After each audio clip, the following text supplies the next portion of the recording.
CEO para el Instituto de Liderazgo Generativo en Latinoamérica. Y llevamos en esta linda tarea de trabajar con líderes y con coaches desde el Instituto de Liderazgo Generativo desde hace 40 años. Pero en Latinoamérica llevamos solamente 2 añitos. Así que para nosotros es un placer muy grande tenerlos aquí, porque esta es la primera vez que vamos a hacer el programa de líderes que lleva muchos años en Estados Unidos, eh, aquí en Latinoamérica. El programa de coaches ya lo hemos hecho durante varios años y algunos de nuestros clientes de consultoría han tenido partes del programa de liderazgo. Por ejemplo, aquí está Xiomi, que ha sido parte de nuestras estudiantes y de nuestras facilitadoras al interior de su organización. Eh, pero a nivel general, a nivel amplio o a nivel ya de toda Latinoamérica, es nuestra primera vez. Nos sentimos muy complacidos, nos sentimos contentos y nos sentimos adicionalmente inspirados de poder traer esta disciplina, esta narrativa y esta forma de vida a toda Latinoamérica en español. Por ahí, por si por ahí está Martica, que es mi coach en el Brasil, me dirá próximamente en portugués, pero por ahora estamos en inglés y en español. Y para mí, pues es un gusto que ustedes estén interesados, que vengan a escuchar qué es lo que hay aquí para ustedes. Para mí también es un gusto presentarles a mi maestro, a mi partner, a mi compañero de creación de mundo, Bob Dunham. Él ha estado trabajando como líder en diferentes campos y en diferentes espacios de la vida durante mucho tiempo, pero diseñando, creando, construyendo y haciendo evolucionar esta disciplina de liderazgo generativo durante 40 años. Y ya trabajándolo a nivel de expandirlo eh, tanto a líderes como a coaches, porque también tenemos otro programa de coaches de los que muchas de las personas que están aquí son parte. Lleva ya casi 20, 25 años. Bob, él es, para aquellos quienes no lo conocen o no saben mucho de él, Bob es ingeniero de sistemas de la Universidad de Stanford, ha sido profesor en diferentes universidades en California, trabajó como líder y ejecutivo de organizaciones en el Silicon Valley durante mucho tiempo. Y adicionalmente trabajó también con su propia organización en consultoría, con otras organizaciones de consultoría, y después fundó el Instituto de Liderazgo Generativo, de donde el Instituto de Liderazgo Generativo de Latinoamérica es filial. Hoy vamos a tener a Bob hablándonos en inglés. Hay una traducción simultánea. En la parte de abajo de la pantalla del Zoom van a encontrar un botoncito que se llama interpretación. Y ahí en ese botón pueden escoger español o pueden dejarlo en off si quieren escuchar lo que va pasando en la sala. Entonces, los que quieran escuchar en inglés y en español pueden quedarse en off. Los que quieran escuchar solo en inglés, por favor pongan inglés, y los que quieran escuchar en español, elijan español. Como siempre, Bob va a tener espacios de preguntas, de que compartamos por qué estamos aquí, qué estamos haciendo aquí, qué les interesa de esto del liderazgo. Entonces, Andrés, que es nuestro traductor de cabecera, pero adicionalmente coach y practicante del liderazgo generativo de los últimos 12 años, nos va a estar acompañando y nos va a estar ayudando a tener esta conversación el día de hoy. Entonces, muchas gracias nuevamente. Los dejo en manos de Bob y bueno, y bienvenidos. Fantastic, fantastic. Everybody, hello. Give me a high 10 wave. I need to make sure I'm dealing with live people, not cutouts in the days of COVID. And so I need to apologize because I am linguistically challenged, that I cannot speak to you directly in Spanish. And over the years, I'm trying, by the way, I'm learning, but I'm not there yet.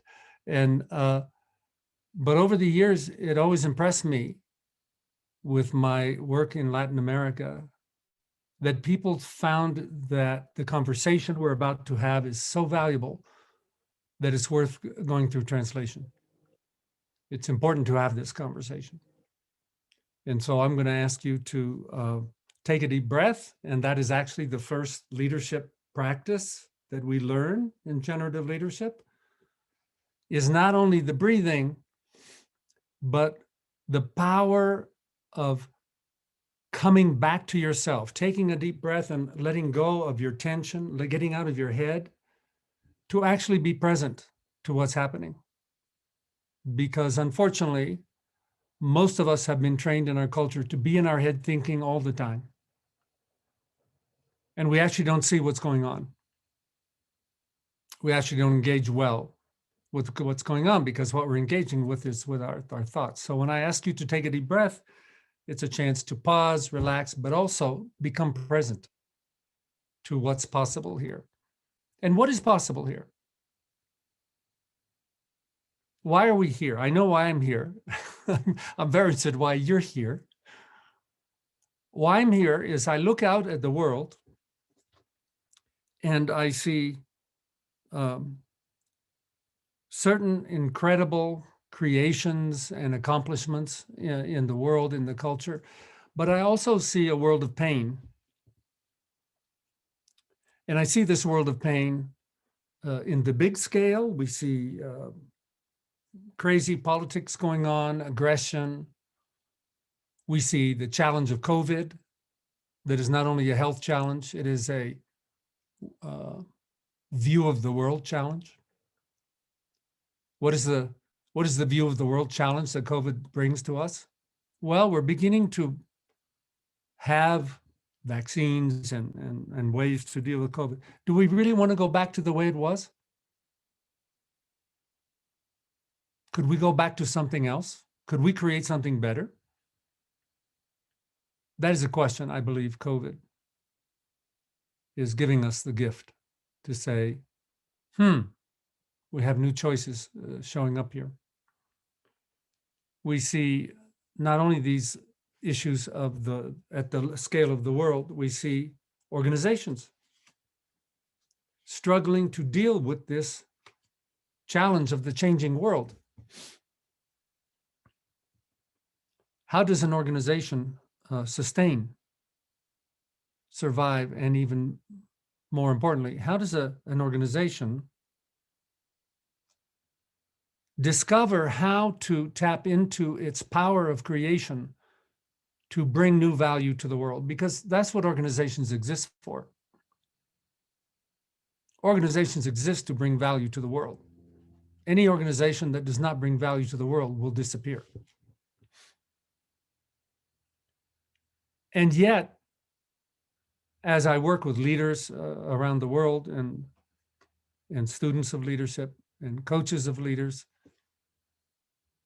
value is sometimes held as a good thing, something we want. But the ability to create it is not necessarily seen as the purpose of the organization. And I think we are losing a lot of the power of human beings to create when we begin to restrict that power into metaphors that I'm going to call mechanical. The biggest issue I see in the world today is not the challenges of the world. It's the challenges of being a human being. And we think we know what a human being is. I see a lot of faces on the screen, but I don't think we know what a human being is. I think a human being is a choice, not a thing. And I think some of the choices about how we regard human beings is fundamental to a lot of the breakdowns in the world today, including in the organization. Why is that? In my view, the biggest challenge of the organizational world today is to answer the question, what is an organization? Why are we here? And how are we going to go about our work, our daily activities? How are we going to be an organization?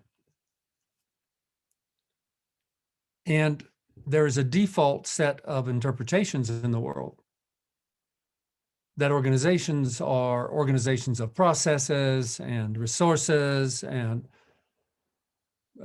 kind of a technical view, put it all together and get good numbers, and it's all about money. And it's like, what a barren world view.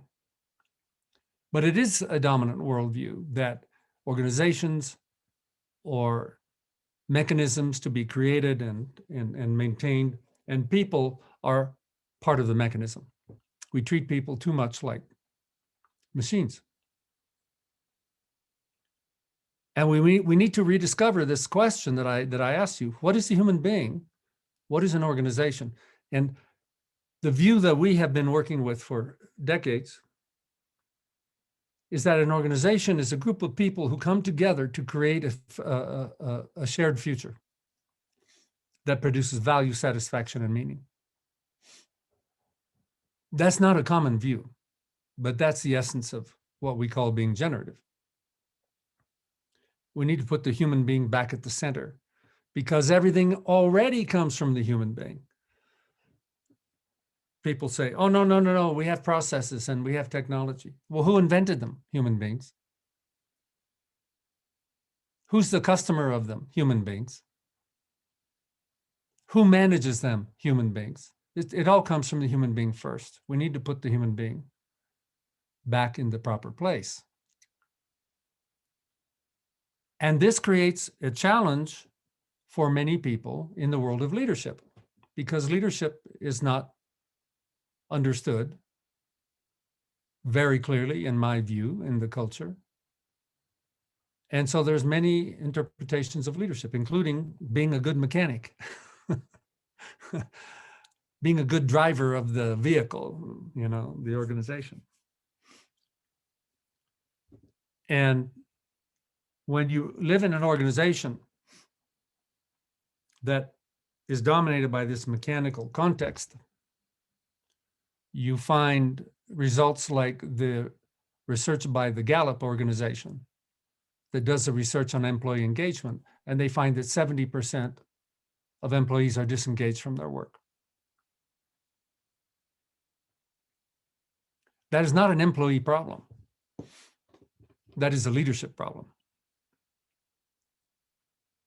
It is the side effect of people being treated like cogs in the machine rather than human beings living a life sharing their care and commitment. So I want to unpack here a little bit why Maribel and I and our team are here in this leadership conversation that we call generative. By the way, as we do this, those of you who have your cameras off, I invite you to turn your cameras on. Unless, of course, you have no clothes on, then you're free to keep your cameras off. Why? We're talking about leadership, but I don't want to talk about leadership. I want to do leadership. I want to have a conversation with you. I want to see you. I want you to see me. I want us to connect, because that's what's missing in the organizations that live as machines. So show up. Be in leadership practice. The first step of being in leadership practice is to be present. And so let's connect. Very good. Thank you. High tense. And sometimes when I make this invitation, people get a little uncomfortable. It's like, well, the discomfort is part of leadership. Going to the edge of your comfort is what leadership calls us to.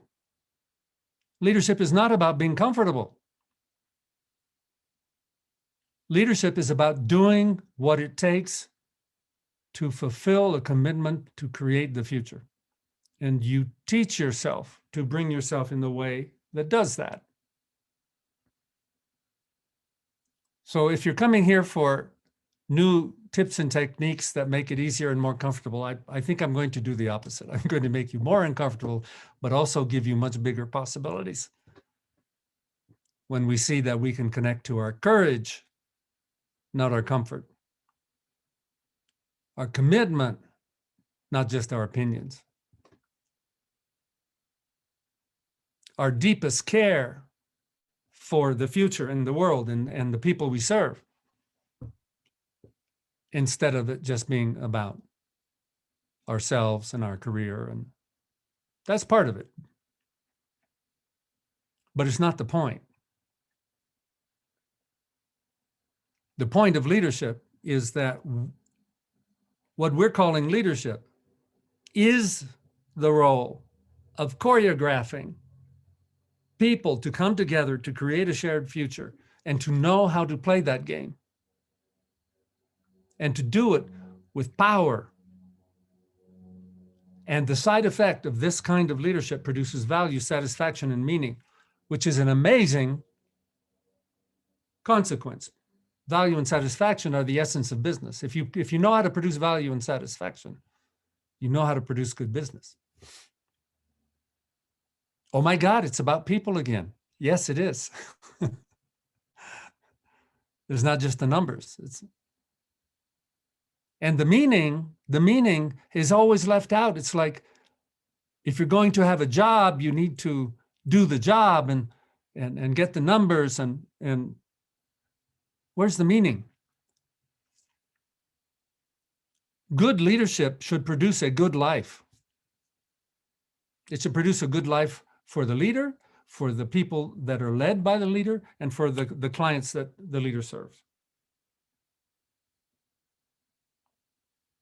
Because more deep than business as a financial machine is the fact that it is human beings creating not just the future, but creating life and taking care of life. That's why people buy. That's where people buy, because you're helping me take care of my life, not just because you have a cool product. And so I hope you're getting the sense here. I'm entering this conversation from a different perspective than the common sense, a different perspective than most people have been trained to. And this conversation and the programs we offer, by the way, are about a very important topic. The most important topic. That topic is you. Because that's where leadership starts. And so I want to take a moment here and ask a question. This question is an important part of our tradition. And the question is, what is leadership? It's amazing to me, after I learned this question, how often you enter a domain of conversation about leadership or coaching or anything, and people don't actually explain what they're talking about. They think, oh, we're talking about coaching, so let's go ahead. I don't need to explain what coaching is. But coaching or leadership are just words. There are thousands of different stories you could have about what it is. So that's why we have an adjective for leadership. We call it generative. What is generative leadership? Because we're very clear about what leadership is in this point of view. It's about people creating action and results in life that produce consequences that have value, satisfaction, and meaning, which is the objective of business, but it also is the essential ingredients of any group, of a family, of a relationship, of a community, of a team, of a company, of a country, and our planet. And so I'm going to try and show you enough here to get a sense of why we can say that. But the other question that I want to pose, that we're going to give an initial introduction to an answer here about generative, what is generative leadership? And why do you use this weird term generative? Is it just like a branding, you know, like, okay, we're going to be cool, we'll call it generative leadership? The word generative has a very specific question that it answers. You see, most of what we have found in the world of leadership, and I have been now working in this question for over 4 decades, is that we can have all kinds of answers as to what a leader is. In fact, that's part of the confusion. Some people think a leader is a person who has a title, but we know a lot of people with titles that we don't see as good leaders. A title does not make you a leader. We have a lot of confusion where people think leadership is being an expert in something and giving people instructions. But an expert is an expert. That doesn't make you a leader. It just means you know something about something. It doesn't mean you have followers. Some people think that a leader is the person with the authority to make the decisions. And yet we over and over again see decisions that are not carried out with ownership in organizations. So what is leadership? And I'm going to unpack the answer here, and it's going to take us right into the core of understanding action from the point of view of what do human beings do. And so our generative perspective is not to have a cool model or a cool technique or some tools, but to say we need to understand leadership as the actions leaders take that produces outcomes that we call leadership. And it has to be actions that we can physically see, physically do, that we can learn, and that produce the desired outcome. That's a very powerful set of questions. So we're talking about leadership as a performance art, as a skill, not as a model or a bunch of technique. I'm reading a very interesting book on leadership right now, based on research, very deep research about saying, what are the things that good leaders do? And they have chapters of leaders do this and leaders do that, and they have all these assessments that leaders show up producing these assessments. And I look at this and I say, well, how do you do that? The book doesn't say how you do that. It says a good leader inspires people. Well, how do you do that? The generative question is, if we're going to talk about inspiration, what is it as something you can see and do, learn, and that produces the result we call inspiration? And so I want you to see here that generative leadership, with all this speaking about the context and framework of human beings, it's super pragmatic and grounded in results, because it's super grounded and pragmatic in physically executable actions. That has probably been our guiding learning edge for over 40 years. And it wasn't a learning edge because I find it curious. It's a learning edge because that's what was always missing for our students.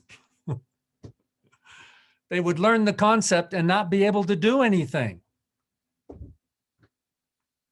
And so that's the invitation here, is to explore leadership as a performance art. What is leadership really? What does it call us to be able to do to be effective leaders? And then to be able to look at ourselves and say, oh, I have some of that. I do some of that. And there's some that I don't do, or don't do as well as I would like to, or that I didn't have a foggy idea I should be doing. Because we also work, the people who get the biggest results from our programs, for example, are people who are already successful leaders. How come people who are already competent get the biggest result? Because they know how to move into the domain of action. And what we're dealing with here is not simply skill in action. It's dealing with skills that are part of the blind spots of our culture that we don't even know we should be paying attention to. It's amazing. You know, 200-300 years ago, medicine that 250 years ago, a top physician in the United States, if you were sick, they would have a standard treatment. They would bleed you. They would say, you have bad stuff in your blood, so we're going to bleed you. We look at that now and say, how crazy. They didn't understand what blood was. They didn't, but it was the best practice of the day. In fact, the first president of the United States is a story that he died because he was sick, and because he was president, they called all the top doctors in the area over to treat him, and they bled him, and then he got worse, and then they bled him some more, and they killed him. And I believe that we are in a similar moment of leadership. We actually don't know the fundamentals well enough. We have some standard practice. They seem to work sometimes. It's kind of the common sense, but we need to get more rigorous here. And so I'm going to share a little bit of that with you. How are we doing so far? Are you with me? Okay, here we go. So I have a short set of images will help tell the story. So what is this invitation to generative leadership? And while you're listening here, just connect to why are you here? And what is this story that Bob is sharing with you, revealing as possibilities for you? Not only how to impact your leadership development, not only how to be a leader that can impact your teams and your companies, but might even shift why you're here to a bigger possibility in a bigger space. So let me begin, first of all, with seeing if the technology, there we go. Hang on. Oh, you gave me permission. How generous. Thank you. Fantastic. So let's look here at one introduction story. Now this diagram, I'm not going to take the time to explain all the content.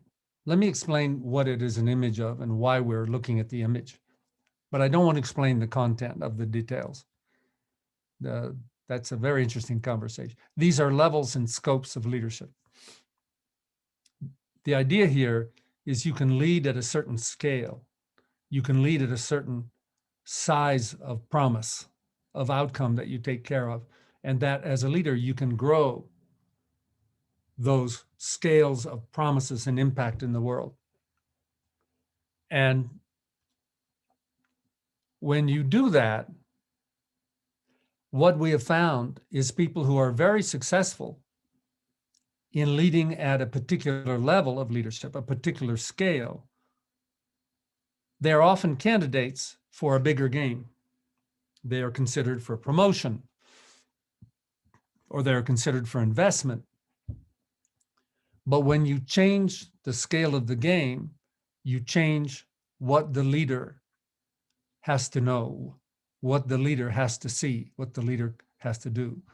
And so many people are in their leadership journey and they're very successful, but they don't see how to get to the next level. And so that's one of the things we've learned in our 40 years is we help leaders with. And if that's the case, why don't more people succeed at it? Is because leadership is still a blind spot.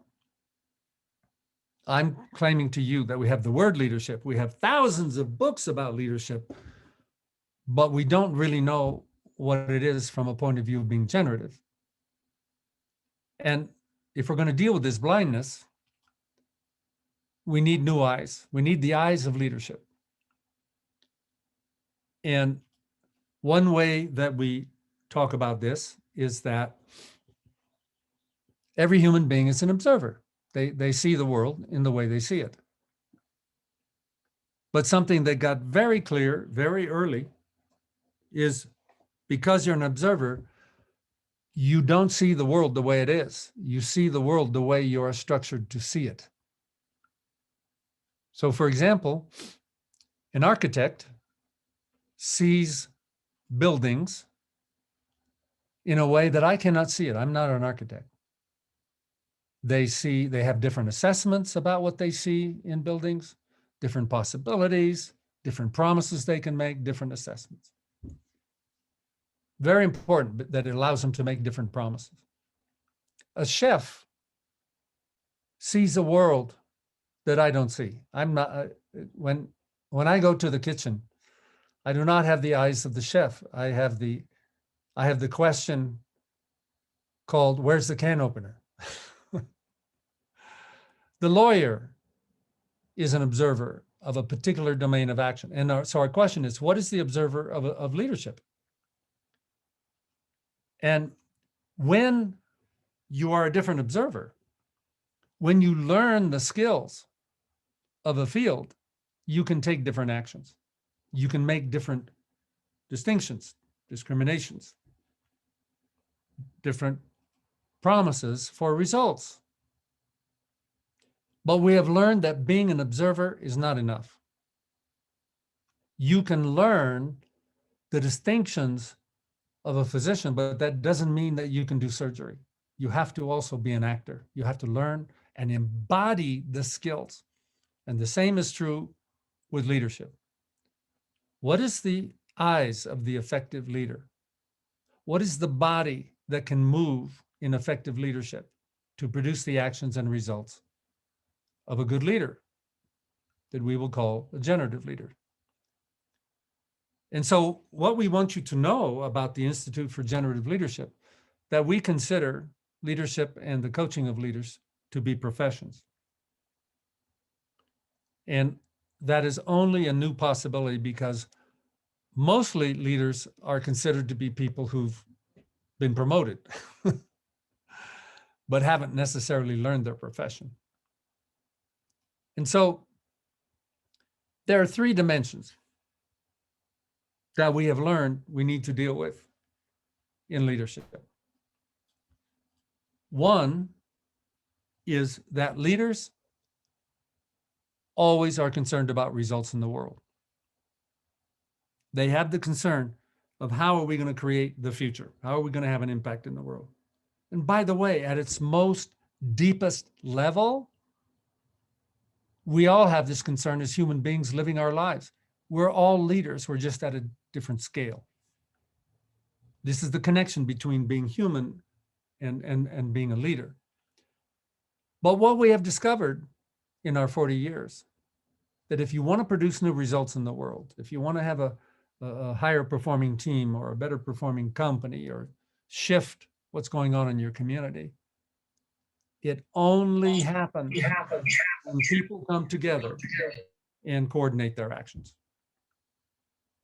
We have to go from the language of the world, the language of the numbers, the language of the results, the language of the external actions, and we need to be teams and organizations and collaborators.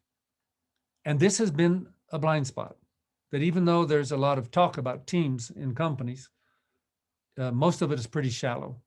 They really don't see how to produce this space we call the we space. But in order to do that as a leader, you need to be the kind of person, the me space we call it, that knows how to move in the performance art of leadership with others that produces these results in the world. And this is not a very common skill. A lot of people who are in leadership positions have results in the world, but it's because they're fulfilling a role in a mature process. They're doing what the process demands. They're not creating it.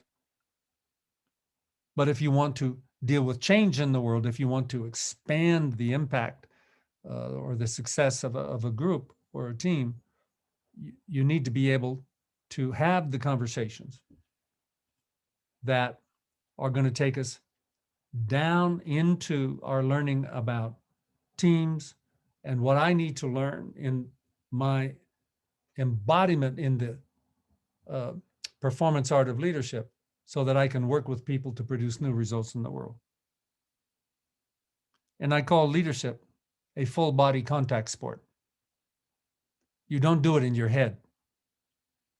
You don't do it by sending emails only. You need to change the bodies of people in what they see and what they do. So what is leadership? What can we say at a very beginning point of what do we see when leadership's going on? Well, we see people interacting with people. Very simple. Something happens there. And out of those interactions, certain actions are taken. And we get the results from those actions. So simple, yeah? How does this help us with leadership? Well, if you're going to change the results, you have to go back to the interactions of the people. And often that's left out. What are the new interactions, the leadership interactions, that will cause the new actions to produce the new results? And if we're going to understand this process, we have questions. This question, what is something, is very important for our Western culture because we are such a action, production, go for it, take the next step culture, that our first question is often, how do I do that? How do I do leadership? It's the wrong question to start with. We need to know what it is, then we can go to how. So, what is leadership? What is happening there? How do we unpack this place that we have now identified as human interactions? But we also think we know we have what action is. We need to ask the question, what is action really in this domain of leadership? And we even have learned that we have to ask the question, what is a human being? So these fundamental questions, you already have default answers from your history, but that doesn't mean your answers are very effective. And so we are bringing the generative questions. What are these in a way we can see, we can do, and produce the desired results? And that's what I shared with you, that the generative view of the answers to these questions are actions that we can see, we can do, we can learn, and that produce the desired result. So now I'm going to go into some of the how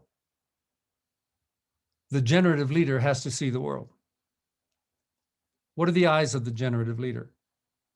And remember that my colleagues and I have been working with this and testing this and improving this for 40 years, over 40 years. And what we have found is that the common sense of our culture is the results come from action. That makes sense, yeah? And that when we don't get the results we want, what we often do is we do more of the action. This is kind of a crazy strategy. Let's do more of what's not working and see if we get good results. But it's because we're trapped in the doing of action. Where does action come from? If we're going to go to leadership and produce valuable action, produce this impact to produce a new level of value in the results, where does action come from?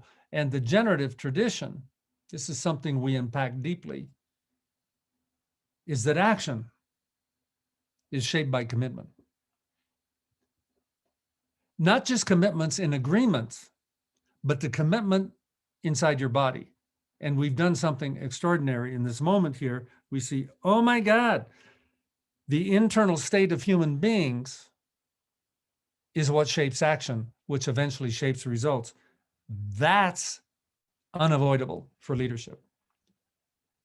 how do we produce commitment to new actions and new results? That's the leader's challenge. And where do we do that? Where does commitment come from? It always comes from conversations. If I ask you to do something and you say yes, right, we've created a commitment. If I ask you to do something and you say yes and you don't do it, we've created a breakdown. And so this was a point of view in my career that was new for me. I ran into this in the early 1980s in Silicon Valley. And I was working in a company that had been successful at producing a new technology product. That's what they do in Silicon Valley, as they produce but they were struggling because they were not producing the second product. You know, in Silicon Valley, you cannot be successful with a good product. The good product has to be followed by the better product, and then the better product, and then the better product. And this company was not doing that. And I was in the company. And I was observing that the mood was very bad in the company. People knew they were not succeeding. At that moment, the turnover rate, the percentage of people leaving the company was 40%. You can't survive that situation. And it looked like a very bad situation. And I was, in my own personal learning, was in a moment where I was saying, I'm ready to go for excellence. I want to produce excellence. I want to be part of a team producing excellence in the world. And I had this problem. I was in a company that was in death spiral. And so I went out like everyone else and looked for a new job. And I was a computer programmer. But I learned something in that breakdown. I said, I'm not going to get a job hoping to find a good manager who produces a great team. I've already had the experience of when that's missing. And so I learned something about myself. I said, I'm going to look for a manager job so I can help create the excellent team rather than hope to find it. And I got a job offer. I was so happy. I was leaving. And then they had a new vice president was brought in to help try to turn the company around. And he did an exit interview with me. And it's the only one I did in my entire career. And he said, why are you leaving? And I had a very good time. I was very articulate, saying, this is bad, this is wrong, this isn't working, this is really sucks. I really purged myself. And then he made a comment that I didn't expect, that he did a ninja move on me and really irritated me because I was gone, right? I was going to leave this cesspool. He said, why don't I agree with everything you say, he said. And I'm here to change it. I'm here to turn it around. Why don't you stay and help me? I didn't expect that invitation. And it was a breakdown. Remember, I already had a job offer, a very good job offer in a good company. And I had a sleepless night. I had to say, what am I really committed to? Because I've been talking about excellence and doing better in the company. And I said, and so after that sleepless night, I decided to accept his invitation.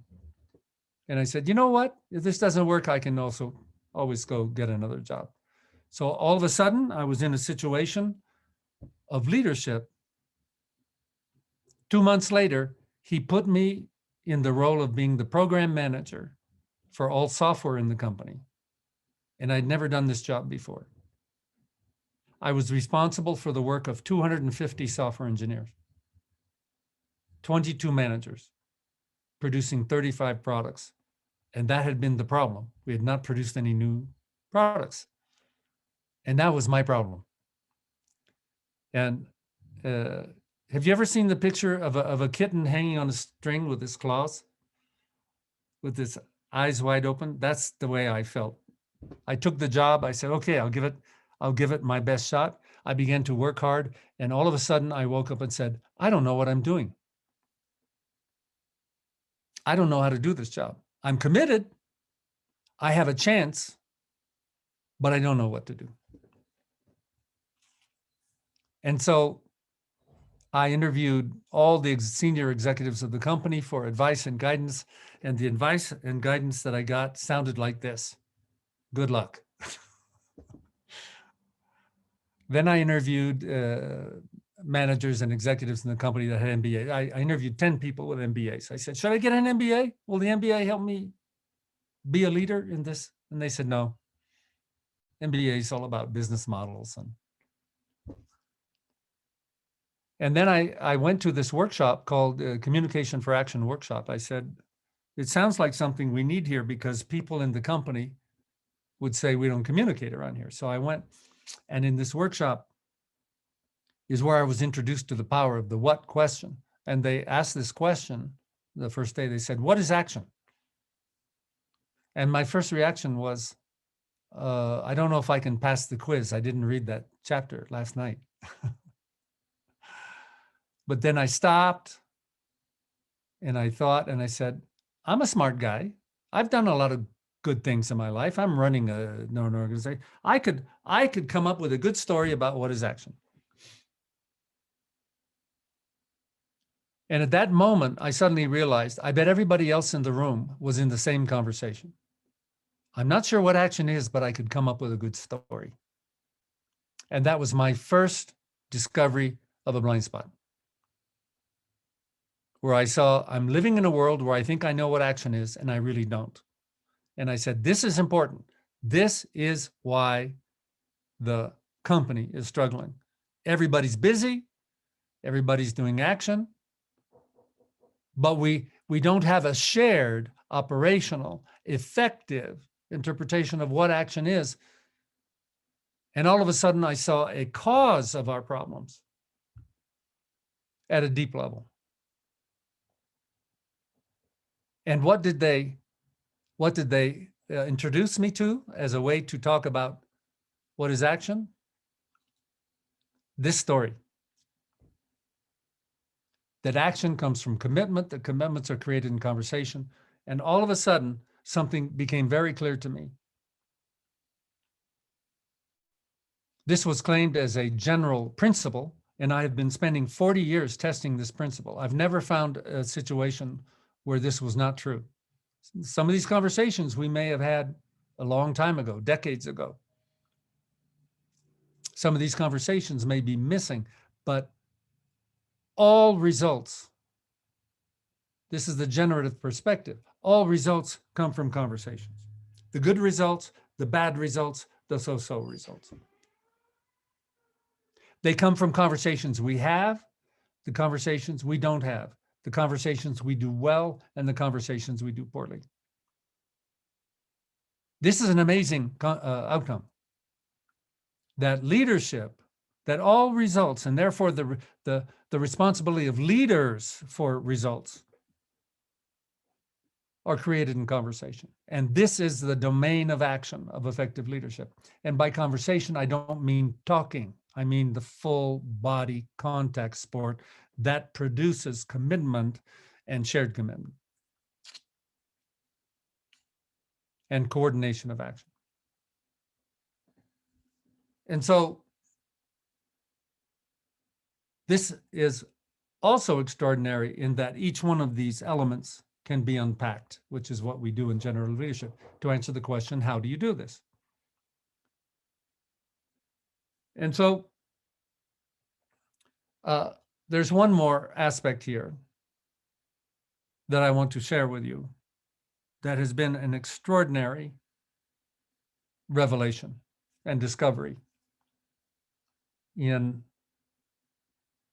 the world of leadership and action as a human world. And that is that there is another aspect of this relationship we have through conversations to results that is called care. Care is an internal state of human beings that we all live with.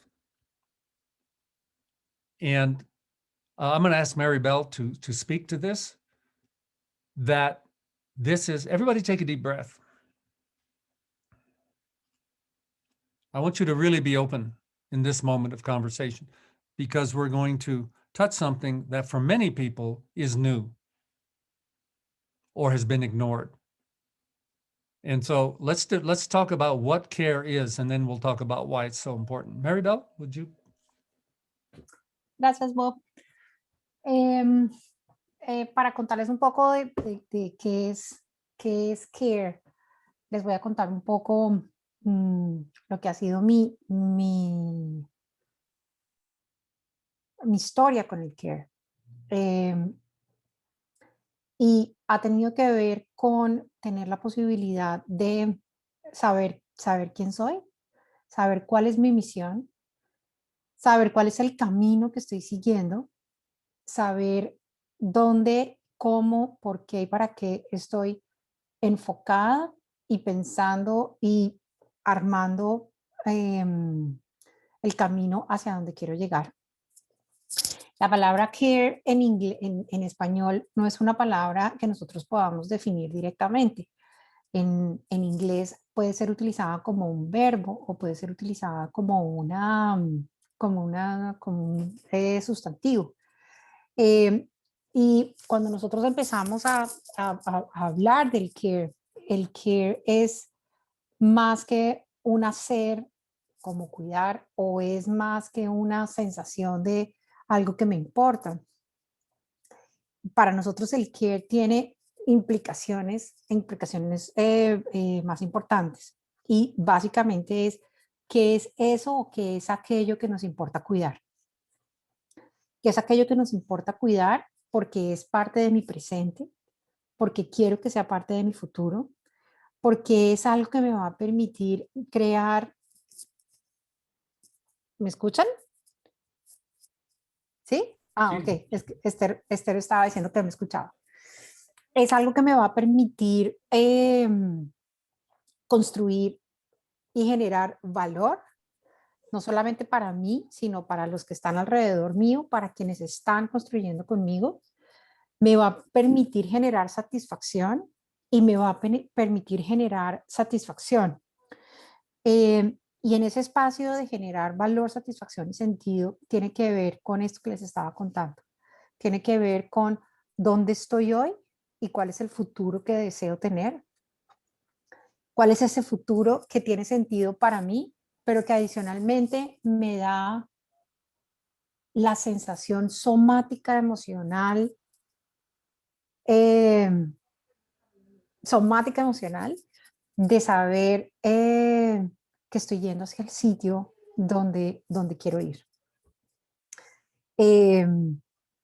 Más que un propósito o más que una misión, es ese centro, es esa guía, es esa emoción que me permite saber que como individuo, como líder, como madre, como amiga, como participante de mi familia, como participante de mi comunidad.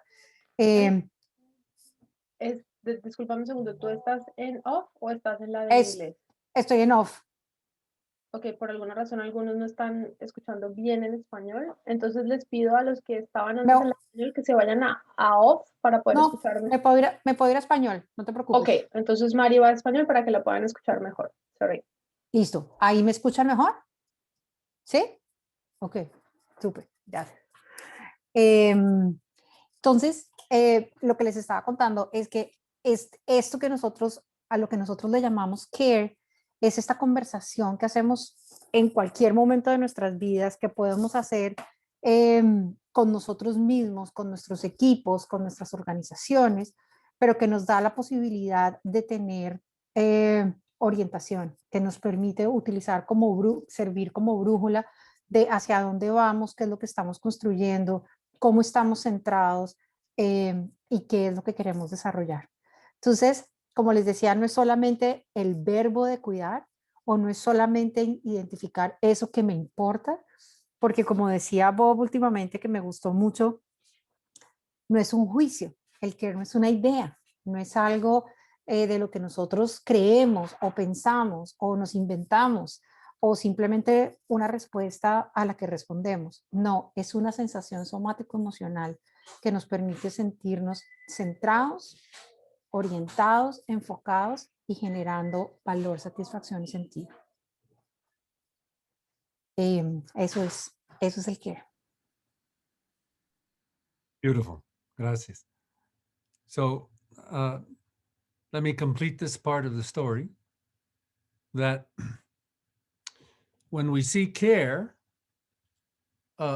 care is that feeling inside that something matters to you. And so when we think of value, think of a result that's really valuable. Some company makes a lot of money. Do you care about that? If you don't care about it, it's not valuable to you. You see, the value is not in the result. The value is in you, in the customer, in the people. The human being shows up again. Satisfaction. Think of a result that's really, really satisfying. And someone else says, that's really satisfying. And for you, you don't care. It's not satisfying for you. And so the foundation of business is taking care of what customers care about.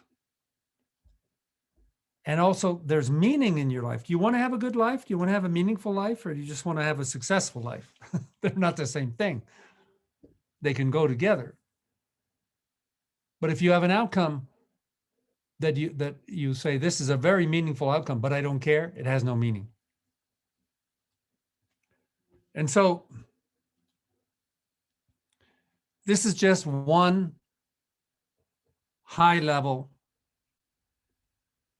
example of the new observer of the world of action, of the world of leadership.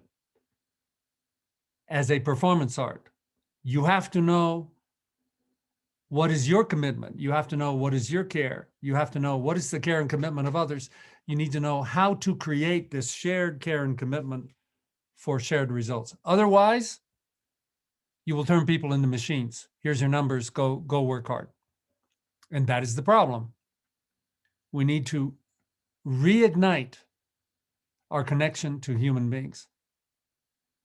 And the result of learning that, of seeing the conversations that we're missing and beginning to make commitments as promises in my Silicon Valley story, when I started my journey,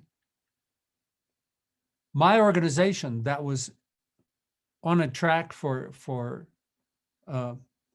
disaster, we turned the company around in 6 months. We delivered all 35 products with new valuable features, and we delivered on time, on budget, with 10 times higher quality than had ever been achieved before. That's why I'm here. I've seen how this worked from the very beginning. Yes. Bob,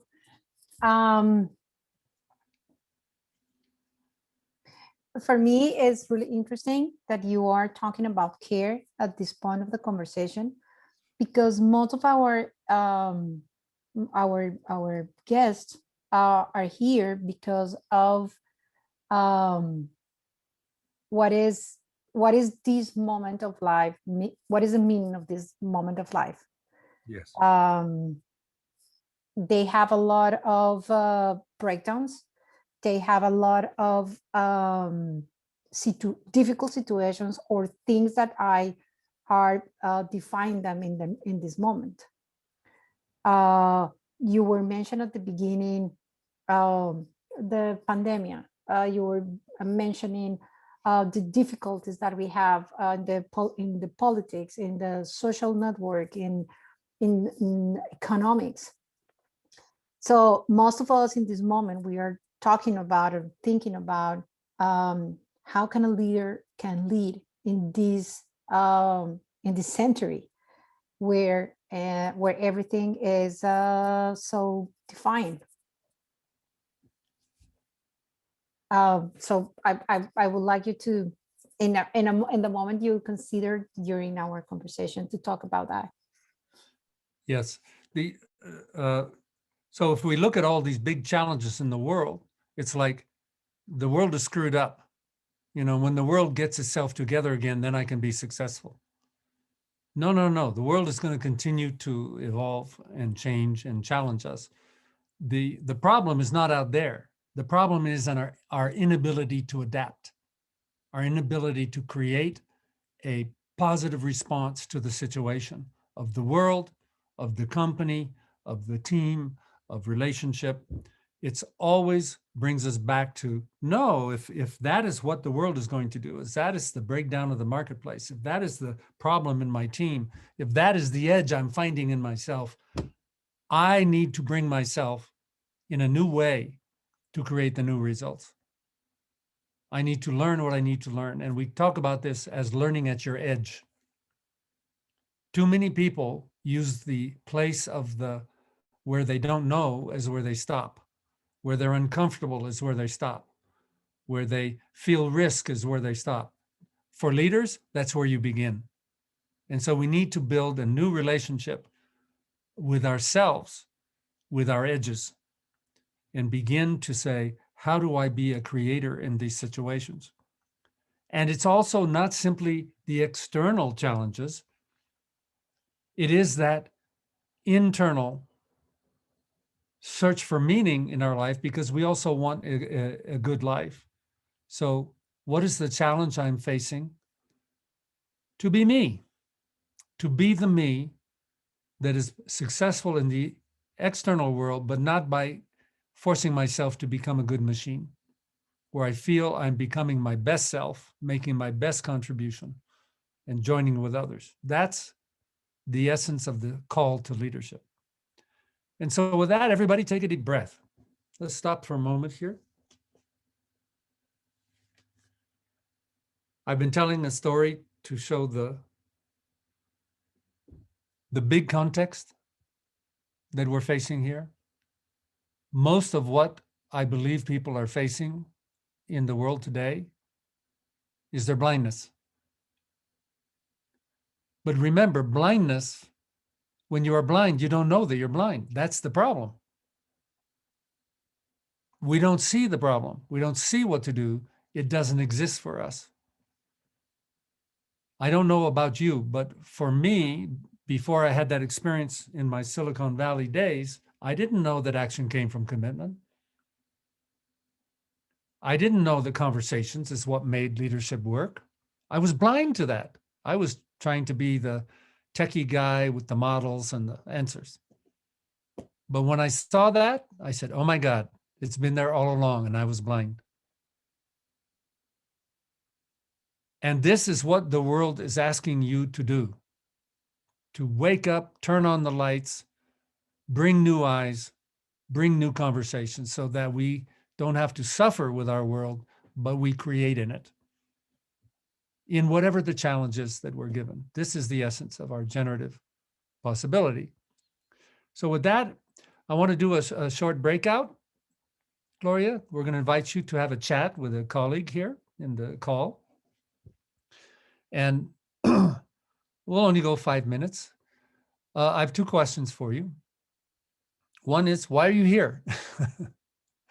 What brings you to the conversation of leadership? And what is provoked for you by our conversation tonight about what is possible? Not out there in the world, but for you.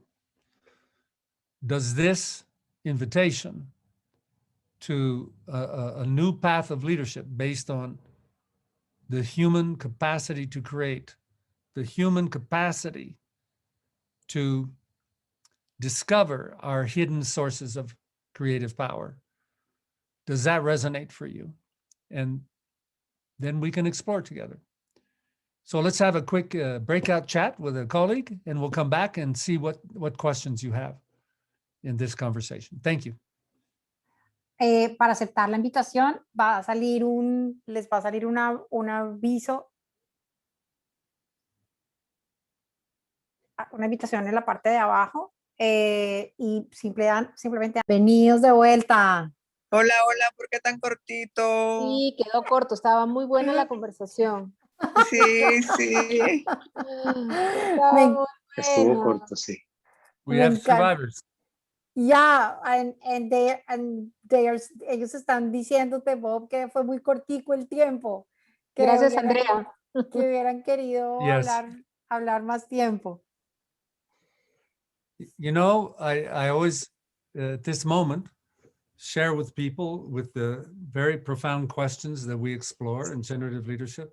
I understand the time is too short for the conversation, but you have for the rest of your life to explore the question because the questions are important. And I wanted to give us a chance to not only speak to your colleague, but also talk together.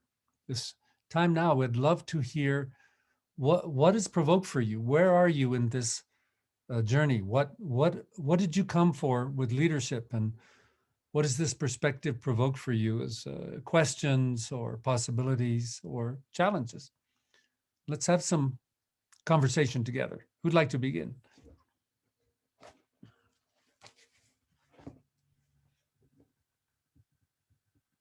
Cuéntenos qué les pasó en esta conversación, cuéntenos qué los trae por acá, qué retos de liderazgo están teniendo, qué los motiva a hablar de liderazgo.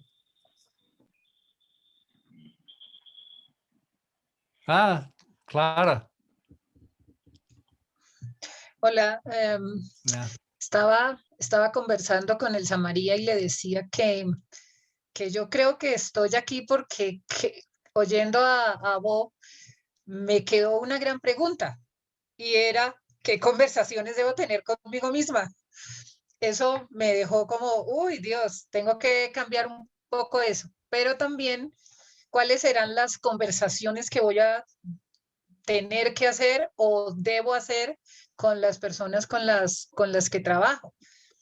Porque yo le comentaba que en la entidad donde estoy, pues siempre están pensando en los resultados y le dicen a uno, mire, vamos a hacer el seguimiento, mire, vamos a mirar qué hemos hecho, por favor dígame qué porcentaje de la meta ya cumplió, pero normalmente no me dejan el campo para ver por dónde agarro o qué hago o cómo lo hago y con quién lo hago.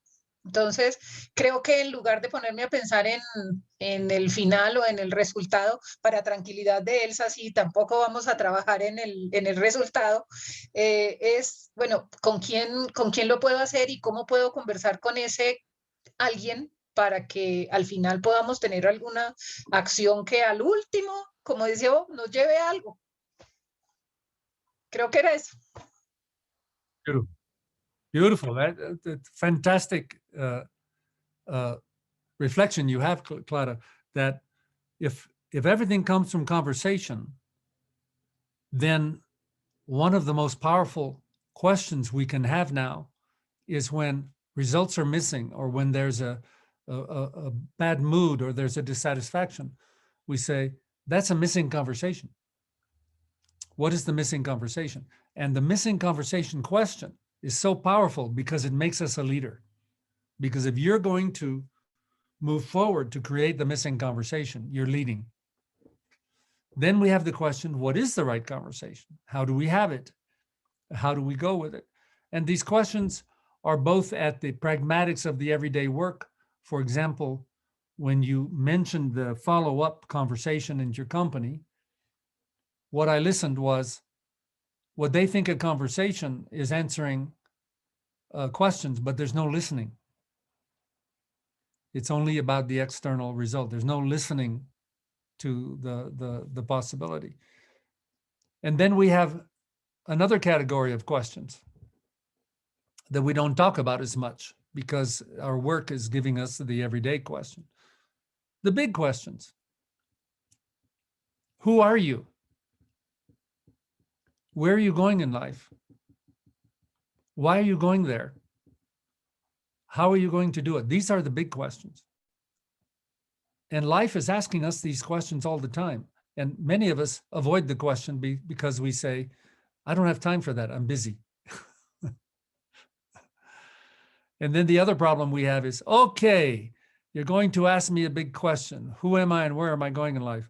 Would you please give me the menu of answers? so I can have the right answer? All these questions have no right answer, by the way.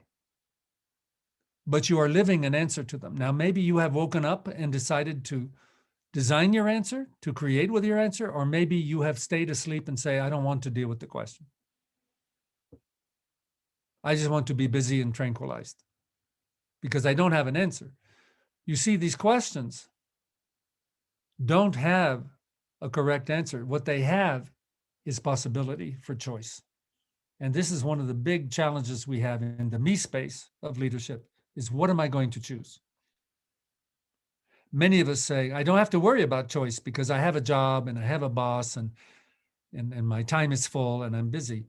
But if you step back from that, you can say, is this what you choose? Or you have the conversation, this is what the team or the company does, and there's nothing I can do about it. Well, what if we ask the question, what could you do about it? What could I do as a leader to make things better? That's the permanent question for us as leaders. So I welcome you to your questions. And I welcome you to see the power that all results that are not satisfying for you are a symptom of missing conversations. And if you're willing to explore those missing conversations, you are now a practitioner of leadership that is generative. It's a powerful path, but it's not going to keep you in your comfort zone. It's going to take you out of your comfort zone. You need to learn. You need to get bigger. You need to be more courageous. And that's what leadership asks you to do. But it doesn't have to be painful. Clara, how are we doing? Okay, fantastic. Great reflection. Who else? What is provoked for you? Share where you're at or what you're seeing or not seeing. Fernando. Hola. Hola.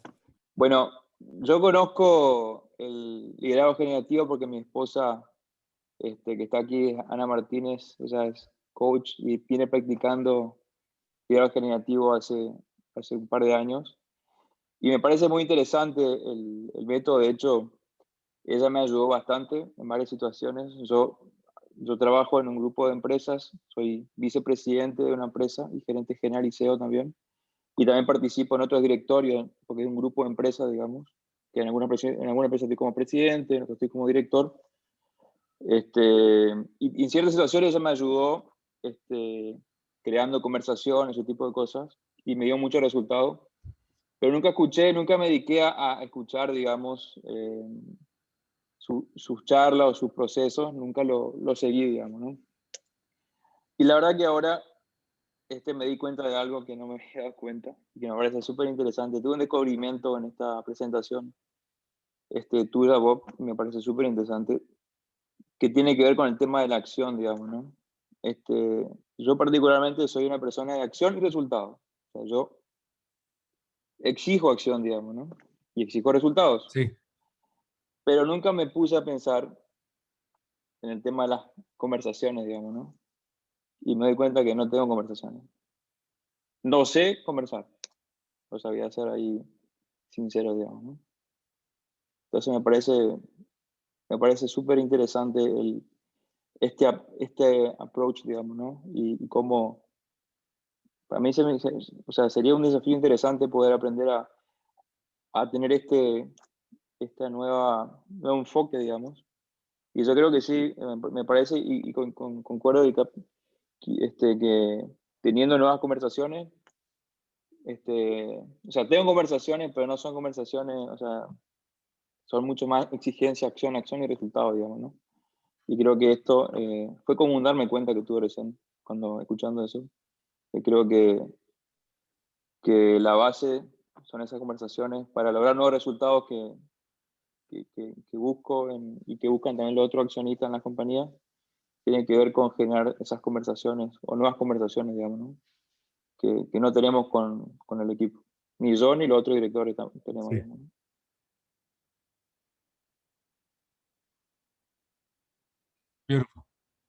Beautiful. I love your moment of new perspective. This happened for me also.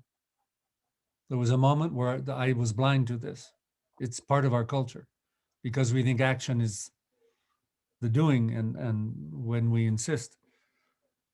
But when we begin to see, oh, the conversation is always the beginning, the conversation is always the shaper, then the kind of conversation we're happening is helping to produce a good result or a bad one. But we don't see our role in it. We think the problem is out there because we don't see the conversation. So one of the first steps in this learning is to really pay attention to the conversations that I am in. And am I having the most powerful conversation? Am I having, and the second step is to realize that it's not about how good I have conversations. It's about what my conversation produces in the body of the other people. And when I see that, now I have unlimited possibility for new conversations. It doesn't mean it's easy because we talk about culture change and adaptation and all this. But when you begin to see that the important conversations or results are the ones that the people in your company, in your team are walking around in, and your job is to shape those conversations for the sake of action and results. But if we only demand the result, we often lose something in the commitment because then the game becomes only production, not ownership, not innovation, not improvisation. And so there's a whole new level of possibility that I think looking from these eyes, you're going to see there are some new conversations that you could bring into your repertoire. And Fernando, you're clearly successful. You're in many powerful roles already. And this is part of the challenge of leadership, is some of the older common patterns of conversation. They work to some level. The invitation we make is, but would it be possible to go to a whole new level, not only with results, but with a feeling of meaningful life and growth, the kind of place that employees want to stay and grow with the company. So congratulations, you have turned on a light in a dark room. You can Thank you. begin to look with a new perspective. Bob, Yeah. let me say something. Fernando, me encanta la conversación que traes. Creo que es una conversación que seguramente muchos de ustedes estaban teniendo en los chats, pero adicionalmente es una de las conversaciones más importantes que nosotros como consultores y como coaches nos damos cuenta en el día a día de toda la consultoría que hacemos. Cuando yo llevo 12 años haciendo consultoría y antes de ser consultora durante 20 años, 22 años, fui líder de grupos muy grandes, alcancé a tener hasta 950 personas a mi cargo. Y me doy cuenta que los líderes hoy en día y durante siempre hemos vivido en los mitos de los que Bob hablaba al comienzo. Creemos que el líder lo tiene que saber todo, pero además creemos que la gente, porque tiene el cargo que tiene que saberlo también. Y adicionalmente, ni uno se atreve a decir y a preguntar, ni el otro se atreve a pedir miradas y colaboración. Entonces, realmente el líder empieza a vivir en un espacio de soledad alto, donde necesita saber las respuestas, necesita saber la teoría, pero adicionalmente necesita aparecer carismático, pero adicionalmente, entonces muchos de nosotros en el espacio del liderazgo y muchos de mis clientes en el espacio del liderazgo empiezan a preguntarse, ¿soy un buen líder? ¿No soy un buen líder? ¿Qué es ser un líder? ¿Es solamente el que sabe lo que tiene que hacer, el que es el experto? ¿O realmente cuáles son las labores del líder?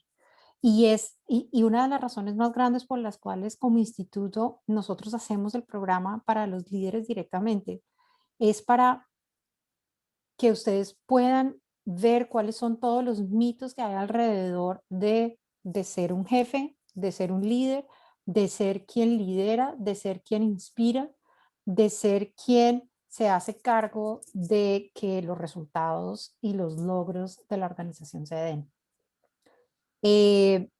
Pero lo más curioso de todo era lo que tú decías. Vivimos en las conversaciones con nosotros mismos, pero no empezamos a hacer las conversaciones hacia afuera. Y cuando nosotros como líderes empezamos a hacer las conversaciones hacia afuera y nos damos cuenta que el equipo empieza a sentirse visto, que empieza a sentirse tenido en cuenta, que empiezan a aportar, que empiezan a conversar y a darte aportes a lo que tú necesitas, todos estos mitos empiezan a caer. Y es parte de lo que nosotros hemos visto con Bob durante muchos años de consultoría. Y es que los jefes empiezan a no sentirse solos, las personas que son parte de los equipos empiezan a verse vistos y reconocidos, las conversaciones empiezan a ser colaborativas, el compromiso empieza a aparecer, la gente empieza a hacer contraofertas, la gente empieza a no tener miedo y empieza sobre todo a crearse un espacio de sentirse seguros sobre el futuro que están construyendo de manera comprometida. Y lo vemos día a día. Y todo tiene que ver con simplemente conversar. Lo más bonito de lo que estás diciendo es que esto no pasa solamente en las organizaciones, en las empresas. Esto pasa en muchos tipos de organizaciones. Esto pasa en la iglesia, en el club, en la familia, en muchas de las organizaciones humanas a las que pertenecemos. Y realmente lo que necesitamos es entender qué significa conversar, desde dónde puedo empezar a conversar y que cuando converso, quien está al otro lado de la conversación está claramente esperando lo mismo que yo y es poder construir algo juntos.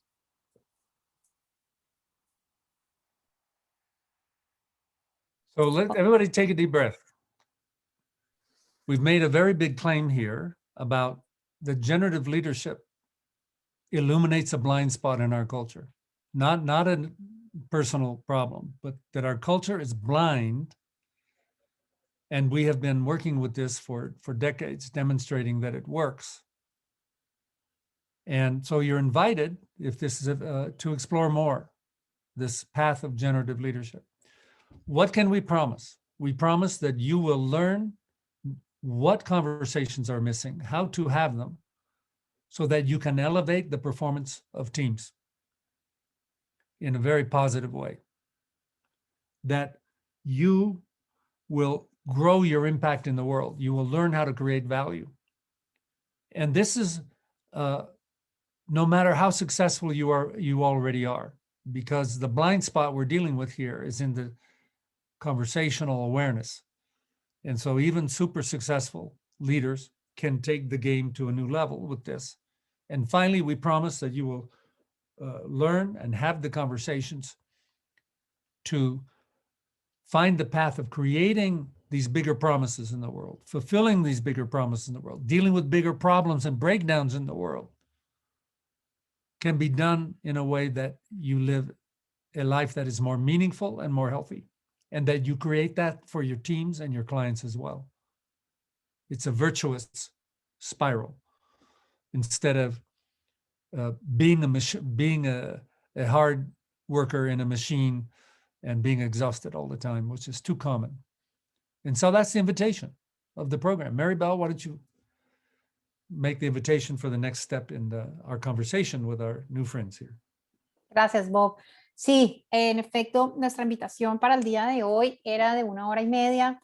Sé que en algunos de sus países ya es muy tarde. Sé que hay personas que están casi a las 11:30 o 10:30 de la noche. Les agradecemos mucho haber estado con nosotros. Y esta es sin duda la primera conversación que podemos tener con respecto a cuál es el programa, qué significa el liderazgo generativo para la excelencia organizacional.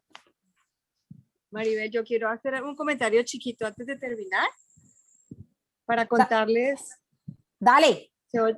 Para contarles pues a los que están acá, porque yo hice el programa con Bob, digámosle primer nivel, hace unos años, y si bien es un programa súper inspirador y con una profundidad filosófica, humanística, bárbara, me dejó un montón de herramientas prácticas, tanto para liderar como para mi trabajo como coach de equipos y de personas. Entonces, quiero pues compartirles eso y estoy muy agradecida de oír a Bob nuevamente. Bob, thank you so much. You inspire me every time I hear you, every time I read the papers, and thank you so much.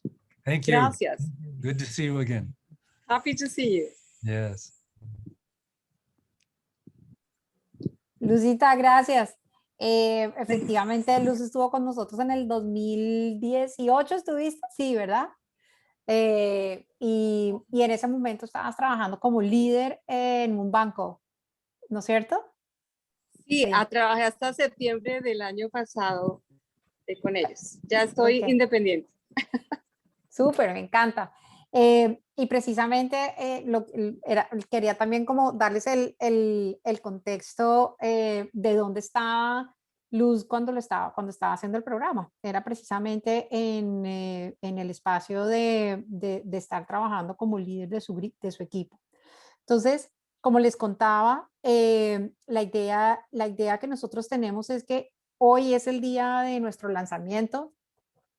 Y lo que queremos es invitarlos, primero, si están curiosos con respecto a cómo funciona el programa, qué es esto del liderazgo generativo para la excelencia organizacional, cómo funciona, cuánto tiempo es, cuáles son nuestras promesas.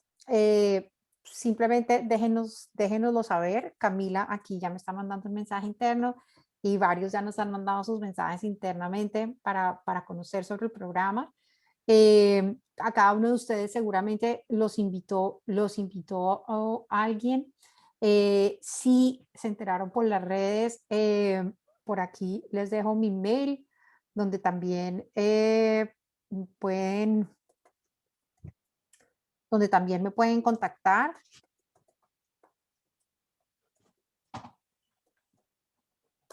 Y en nuestra página Liderazgo Generativo la.com también podemos darles información acerca de qué es esto que vamos a empezar en Latinoamérica, qué es este movimiento que estamos queriendo crear, no solamente con coaches, con consultores, sino realmente con líderes que estén comprometidos a construir un mundo en el que todos podamos prosperar.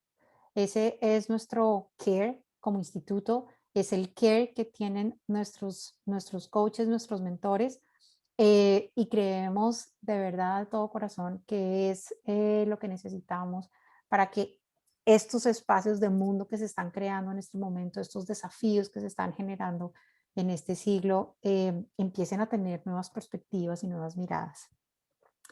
Les agradezco mucho haber venido. Al mail con el que se registraron les estaremos enviando la información, les estaremos enviando también con quién se pueden comunicar, les estaremos enviando el brochure de nuestro programa. Y nuevamente les agradecemos enormemente que hayan venido, que estén interesados en esto de qué significa ser un líder, qué significa seguir siendo un mejor líder, cómo puedo seguir creciendo, pero sobre todo, cómo cada día me hago más responsable de las vidas de las personas que trabajan para mí. Porque finalmente es parte de lo que un líder hace dentro de su trabajo, de generar resultados y de generar logros.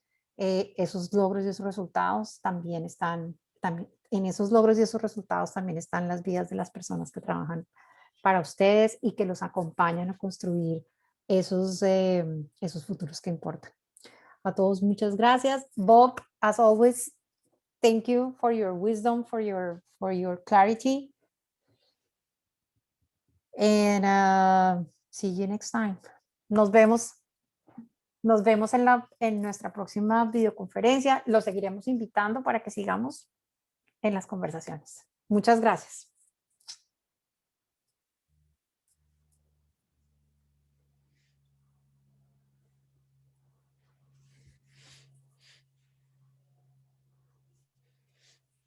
Su merced, regálenme una musiquita, ya se me fueron todos.